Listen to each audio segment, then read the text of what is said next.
प्रवेश द्वार पर कदम रखते ही उसके मोबाइल पर अचानक नेटवर्क चला गया। स्क्रीन टिमटिमाई और खुद ब खुद रिकॉर्डिंग मोड ऑन हो गया और इसमें एक धुंधली आकृति कैद हो गई। अन्वी ने जब पहली बार उत्तर टावर को नजदीक से देखा तो उसे एहसास हुआ कि किले का ये हिस्सा बाकी हिस्सों से बिल्कुल अलग था। दीवारों पर समय के घाव गहरे थे, कहीं तलवारों के कट, कहीं आग के धब्बे। हवा यहां असामान्य रूप से सर्द थी, जैसे किसी अदृश्य दरार से सदियां पुरानी ठंड निकल रही हो। टावर के प्रवेश द्वार पर कदम रखते ही उसके मोबाइल पर अचानक नेटवर्क चला गया। स्क्रीन टिमटिमाई और खुद ब खुद रिकॉर्डिंग मोड ऑन हो गया। अन्वी घबरा गई, पर उसने कैमरा उठाकर आगे बढ़ना जारी रखा। टावर के अंदर अंधेरा इतना घना था कि उसका टॉर्च भी बस दीवार तक ही सीमित रहता। फर्श पर टूटे पत्थर, जंग लगे कवच के टुकड़े और सूखे खून जैसी काली परतें जमी थीं। अचानक उसे एक धीमी खुरचने की आवाज सुनाई दी, जैसे कोई लोहे की वस्तु पत्थर पर घसीट रहा हो। आवाज ऊपर से आ रही थी।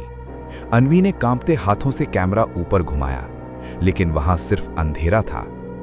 तभी एक गहरी थरथराती आवाज हवा में गूंजी, वापस लौट जाओ, पहरा भंग मत करो। अन्वी का दिल तेजी से धड़कने लगा। वो पीछे मुड़ी, पर आसपास कोई नहीं था। परछाइयां दीवारों पर ऐसे नाच रही थीं जैसे किसी अदृश्य सैनिक की परेड हो रही हो। उसने साहस जुटाकर दूसरे तल पर कदम रखा। वहां दीवार पर एक पुराना, लगभग मिट चुका मुगल कालीन शिलालेख था। रोशनी पास ले जाकर देखने पर उसे 3 शब्द साफ दिखे, बहादुर खान का पहरा। यह वही नाम था जिसे उसने अभिलेखों में पढ़ा था। इसी क्षण टावर के भीतर अचानक तेज हवा चली, जैसे किसी ने पूरी ताकत से सांस फूंकी हो। अन्वी का कैमरा उसके हाथ से छूटकर जमीन पर गिरा और इसमें एक धुंधली आकृति कैद हो गई। एक ऊंचा, कवच पहने प्रहरी, जिसकी आंखें बुझी हुई चिंगारियों की तरह चमक रही थीं। अन्वी कुछ कदम पीछे हटते हुए फुसफुसाई, तुम कौन हो? और उसके सामने हवा में धीरे धीरे आकार लेती परछाई ने उत्तर दिया, मैं अंतिम प्रहरी हूं। मेरा पहरा अधूरा है और गद्दार अब भी इस किले में छिपा है।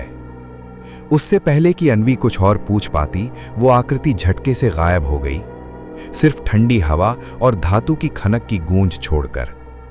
उस क्षण अन्वी को समझ आ गया कि ये केवल मिथक नहीं, बल्कि सदियों से दबी हुई एक सच्चाई है, जिसका दरवाजा उसने आज खोल दिया था। अगले भाग तक बने रहें।